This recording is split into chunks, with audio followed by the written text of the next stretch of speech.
Hi everyone, thank you for coming to my channel, True Crime Astrology. Today I'm going to take you through the natal chart of Sarah Boone. For those of you who follow true crime, this is the woman who was accused of murdering her boyfriend, who she locked in a suitcase.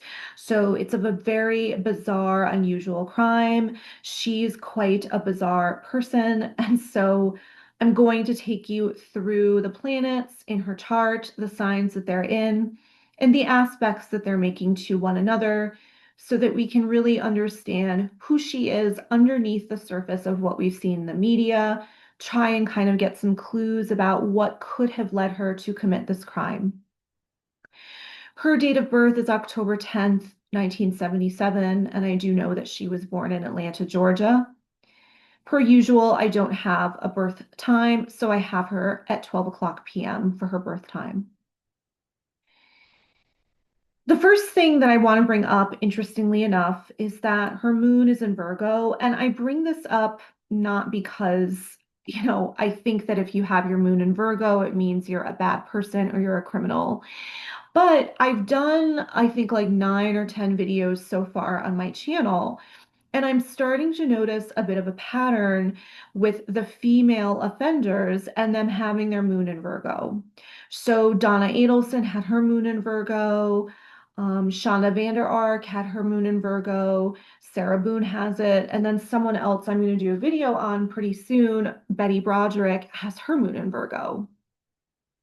So Moon in Virgo is really kind of the opposite if you think of impulsive. Moon in Virgo is very meticulous, they're very precise, they really don't miss anything, very detail oriented. If you are in a relationship with someone that has a moon in Virgo, you may feel as though you're being controlled or critiqued when they feel they're really just trying to help you. So it is a bit of a challenging placement when you're in a relationship with someone. Um, but yeah, Sarah Boone does have a lot of impulsivity in her chart, which I'm going to go over. But I do feel as though George, who was the victim, I feel as though she really kind of did treat him as though he was a child. There were times where she was clearly egging him on or controlling him. And I think the moon in Virgo may have had something to do with that. Her moon is also making a pretty close conjunction to her Venus.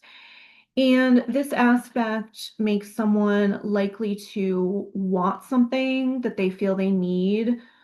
Or I should say, if they think they want something, it's like they need it right then and there. I'll use myself as an example for this. My moon makes a trine to my Venus, and yesterday I noticed I needed a new wallet.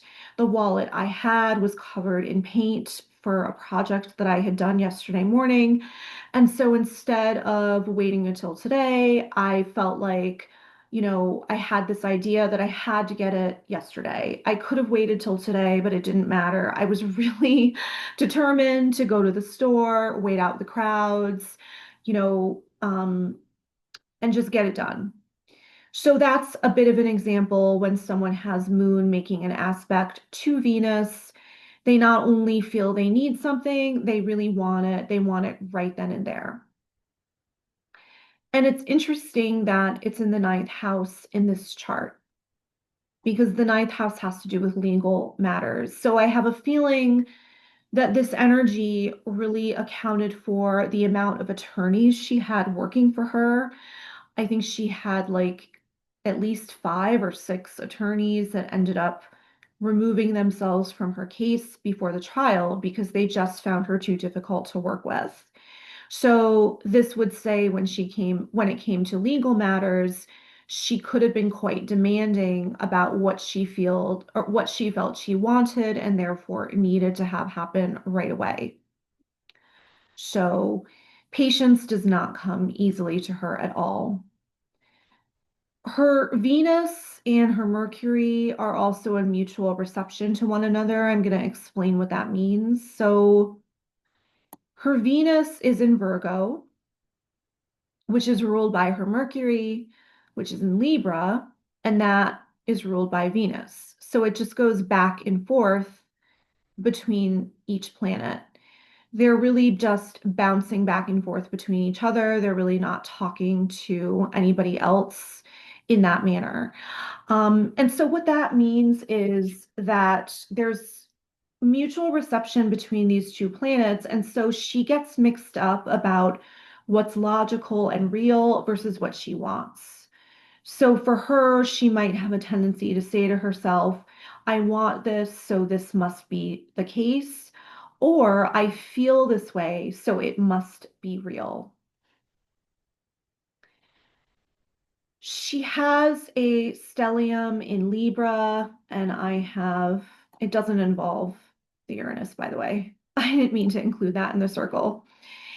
So the Sun, North Node, Pluto, Mercury, they're all in Libra within 7 degrees apart of each other. And so there's all this tightly packed energy here. And Sun Pluto in particular is going to be a real challenge for her. I think this had a lot to do with her dynamics with George and with the crime that she committed. By the way, I think George was the name of the victim. I could be wrong. So, Sun conjunct Pluto really makes people feel like they're never safe with others, that other people could hurt them or kill them. And they tend to feel like everything would just be okay if people would just do what they're told to do. So with Pluto conjunct Sun, you're constantly trying to transform things so that you can feel safe and secure. I also think with this that with Sun conjunct Pluto, she did legitimately feel threatened by George, but it doesn't necessarily mean that he was abusing her or hurting her to the extent that she complained was the case. And with Sun Pluto, it's a little bit like a dog with a bone. You know, you really have a hard time letting something go. So I'm also thinking about the clips we saw in the trial when she eggs him on with her phone. And she also has Mars in Cancer in the eighth house. So Cancer also tends to have a really hard time letting go. The eighth house is a Scorpio house. So that in combination with Sun Pluto, I think it's really hard for her to let things go. Um, she just really, really holds on to things and almost builds it up and builds it up to the point that she kind of explodes. Now, the Libra energy is interesting. One of the downsides to Libra is that they could have a harder time taking accountability for their part in something. And that is because they're always looking at the other side of the coin. So if somebody accuses them of something, it's a little bit harder for them to own up and say, you know, you're right, I did that, I apologize. Much more likely to turn around and say, well, yeah, but you did this. So I think that that blocks her from being able to really, you know, look at her part in things. She's constantly blaming him for her actions. You know, she's never quite been able to look at herself as the one that had responsibility in any of this. Mars in Cancer, I think, worsens it because someone that has a Mars in Cancer, especially in a relationship, they're going to want to really take care of the other person. So I can really imagine her saying to George, you know, I'm taking care of you. Look at what you're doing to me. You're not appreciating that I'm looking out for you. So I think this just gives her more ammunition in terms of the story she's concocted, that she's the victim, you know, she's not done anything wrong. He's actually the one to mistreat her. I'm actually thinking of, like, for example, when he's locked in the suitcase and he's telling her he can't breathe to let him out, she's recording all of that with her phone and saying, well, that's what you do when you choke me, and that's what I feel like when you cheat on me. So that's a really perfect example of everything I just talked about. She has her North Node in Libra, like I said, and That means that her goal in this lifetime is to actually learn how to work with others in harmony in a relationship, especially a one-to-one relationship. But the Pluto Sun conjunction, again, I think that that's just tripping her up a lot. And her South Node is making a trine to Neptune. So I think that's also tripping her up. Her South Node is in Aries, which is all about me, as in her, and it's completely the opposite of Libra, which is us. So South Node making the trine to this Neptune, um, I think that that has a lot to do with fear reactions or delusions she has. So, for instance, she thinks there are termites in her house, so she starts to believe that she's actually seeing them or hearing them in the wall. It's really it's old stuff. So I'm wondering if in a past life she was abused or she was the abuser. And so she's basically telling herself and concocting that the same narrative is going on for her in this lifetime, even though it may not be entirely accurate. So another big problem for her is that her Mars is making a square to the stellium. So it's interesting. This is going to be a real problem for her, I think, in prison, because it basically means that whenever she's afraid that someone is targeting her or they're out to get her, she's going to fight back. She's going to become impulsive, aggressive. Um, and if you watched my video on Donna Adelson had a bit of a similar aspect because she had Pluto opposing her sun. So that is also an aspect of someone who thinks people are out to get them. But Donna Adelson, I theorize, was going to do quite well in prison. She did not have the square to Mars to this, and she also had a lot of she had a lot of trines in her chart, which Sarah does not. She has some trines, but they're not that great. So, and again, with this making the square to Mars, I mean, she's around a bunch of criminals all day. That is very ripe ground for her to constantly be feeling as though people are out to threaten her, out to get her. And she's probably going to make a ton of complaints. This is someone I could see making a lot of complaints to the corrections officers, which again is just going to get her in even more trouble because, you know, that just really doesn't fly when you're in prison. People are going to find out about it, then they're going to make her life even worse. So she is someone who I predict is going to have a very hard time in prison. Her Neptune is on her ascendant here. Again, I don't know whether this is her correct birth time, but if it is or it's close, this means she doesn't see herself clearly, nor does she see others clearly because it's opposite the descendant. So, hence, she's the victim, and the real victim in this case was the oppressor, George.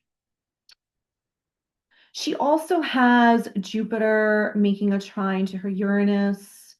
I know that this has shown up in a couple of other charts that I've done videos on. I know this showed up for David, the rapper. So this is interesting because it's in her seventh house of relationships.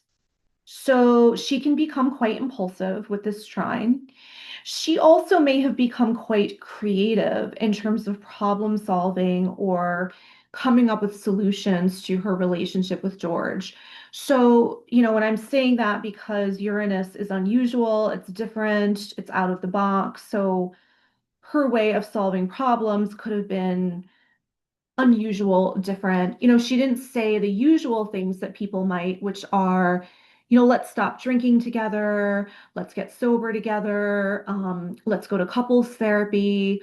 So I'm thinking about the day that she described in court, where it was the day leading up to the murder, basically, where she described helping him She wanted to help him tidy up the house so that he could feel a sense of accomplishment or something like that.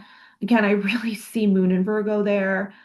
Um, and then she talked about, well, then I wanted us to do puzzles together as a way to help him focus. Then I felt like he was losing interest, so I took him to the porch. Then I had us color together so that I could help him focus on something else. So she's coming up with all these very micro, again, I'm thinking Moon and Virgo, these like very micro solutions, that really aren't solving the crux of the problem. But there are these creative ways to help him kind of get through the day, maybe not drink so much, so that they could coexist in peace and in harmony. I also want to mention that her Saturn is in Leo in the ninth house. So, a lot of people have Saturn in Leo, but Saturn in Leo, especially in the ninth, makes me feel like she became the authority in this relationship. She said to him, well, I'm just going to be me, so you're the one that has to change. And again, Saturn is in Leo. Leo is ruled by the sun, which is in Libra. So this just goes back to the fact, Libra, of, I'm not the one who's at fault here. You're the one that needs to be different. Saturn in the ninth house, because the ninth house is a Sagittarius house, it has to do with higher education and learning. I think that she really took it upon herself to kind of try and educate him on how he was mistreating her. So I'm thinking of that video shown in court where she's again videotaping him.